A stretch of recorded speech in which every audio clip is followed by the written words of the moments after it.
Alright guys, I'm going to teach about rate laws. So in the book it'll show you a generic equation. If A becomes B, there's a mathematical way we can come up with the rate law, and it is always the specific rate constant times the concentration of the reactants raised to a power. And so this power right here is called the order for reactant A. So the rate law for this simple equation is just this math formula. As soon as you have more than one reactant, you can still form the rate law. It's the specific rate constant times A to the M times B to the N. And again, M is the order with respect to A, N is the order with respect to B. And so with this, you can calculate the overall order is always M plus N. If there's three reactants, then you add M and N and O and P. You just keep adding them together. So if something is first order,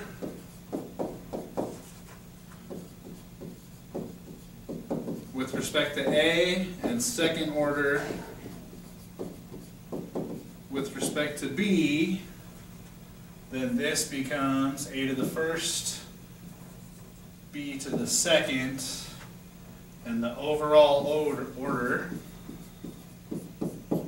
is going to be 1 plus 2, which is 3. So it's going to be third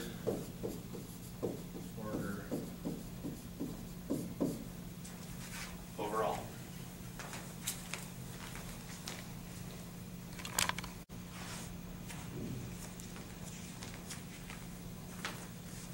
Okay, so now we're going to figure out how to determine the reaction order for an experiment.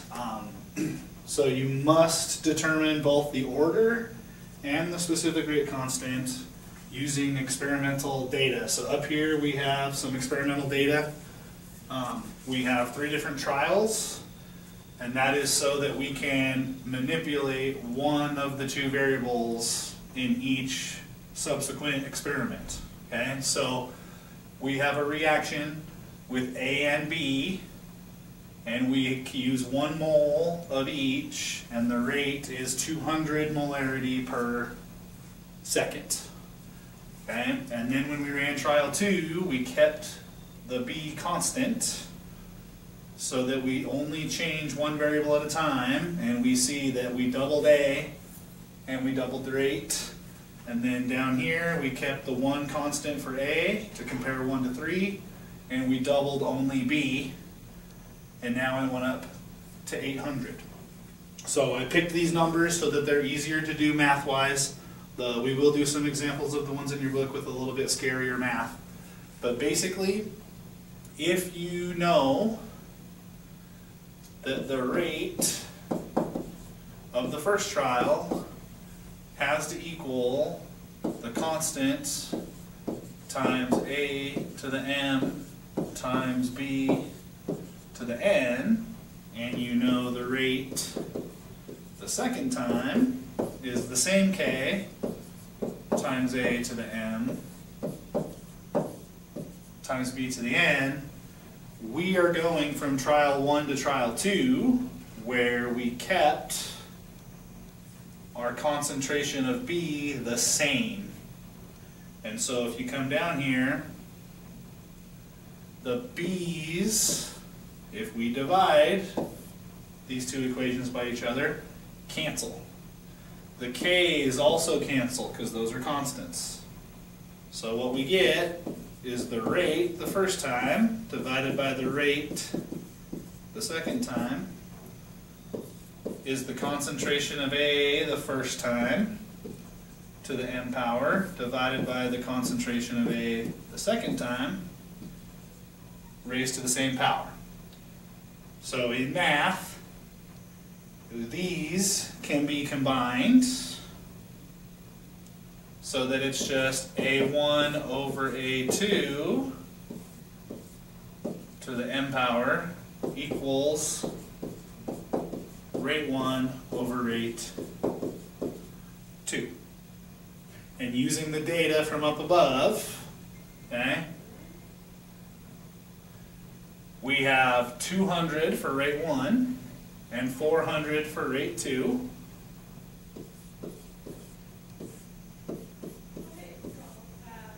And we had 1.00 for A, the first trial, 2.00 the second trial, to the n power. Which means 1/2 equals 1/2 to the n. Lucky for us, the orders are always whole numbers. So this is always going to be 1/2 or 1/4 or 1/8. So that this is always a whole number. But 1/2 to the first power would be the correct answer, which means that this reaction is first order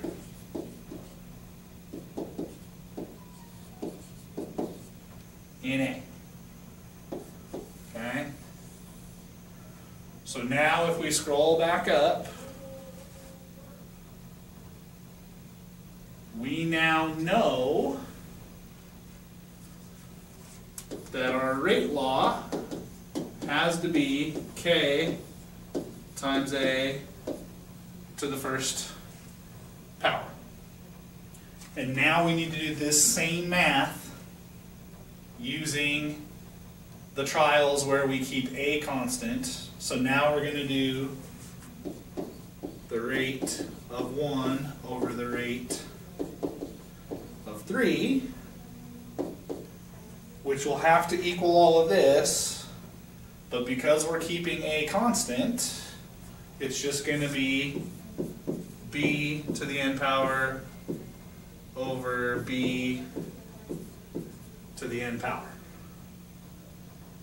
So again, plugging in our data, we get 200 divided by 800 equals 1 over 2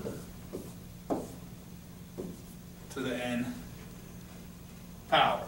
That divided by that is 1/4, and that equals 1/2 to the n, which means n must be a 2, because 1/2 squared equals 1/4. So that means it's second order in B. So now we can come up here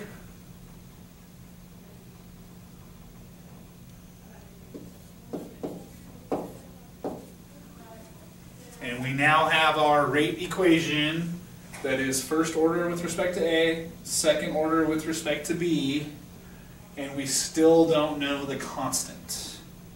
So that's what I'm going to show you how to do next. And we can now solve that because we now have 1, 2, 3, 4 variables only.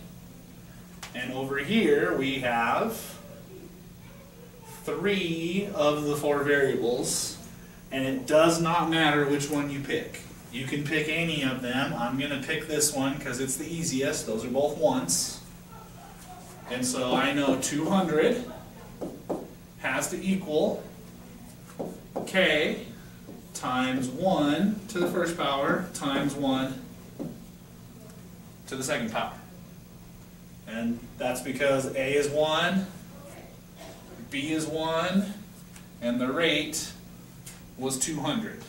So all those ones just mean that 200 equals K. Now, the unit for every K is super complicated, so I'll never make you write the units for K.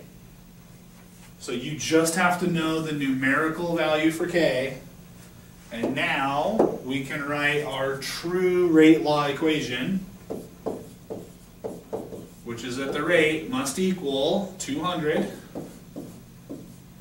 a to the first power, b to the second power.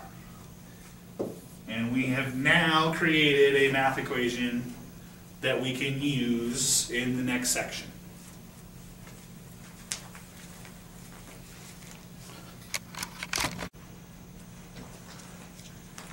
Okay, so now we're going to go through on page 545, number 17.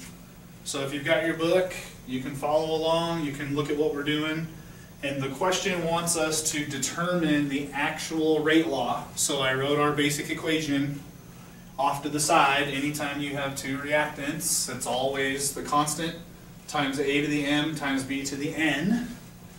And we're going to use this data to finish our rate law.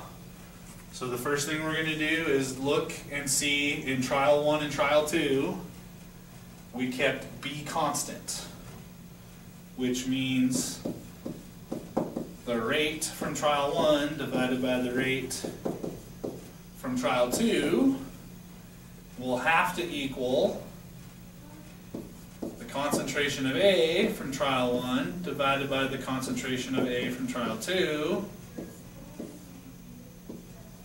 to the n power. Okay?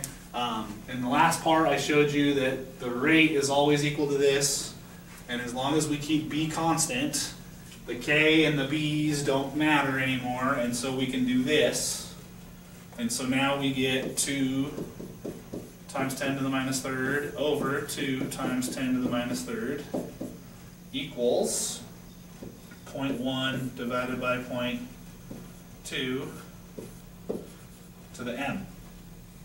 This is 1, and this is 1/2. Okay? Now hopefully from math class you remember this, but any number raised to the 0 power is 1. So this means m equals 0.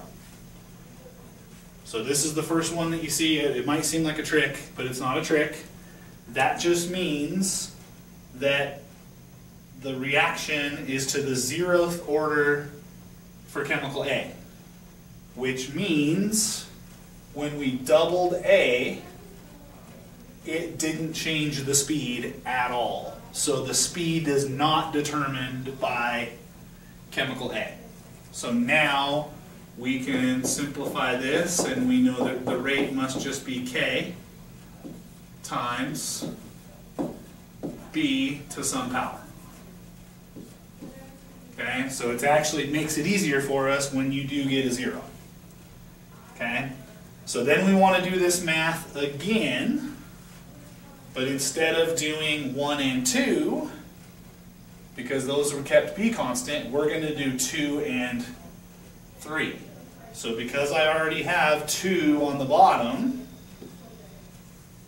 I'm going to leave 2 on the bottom, and we're going to do 3 on top.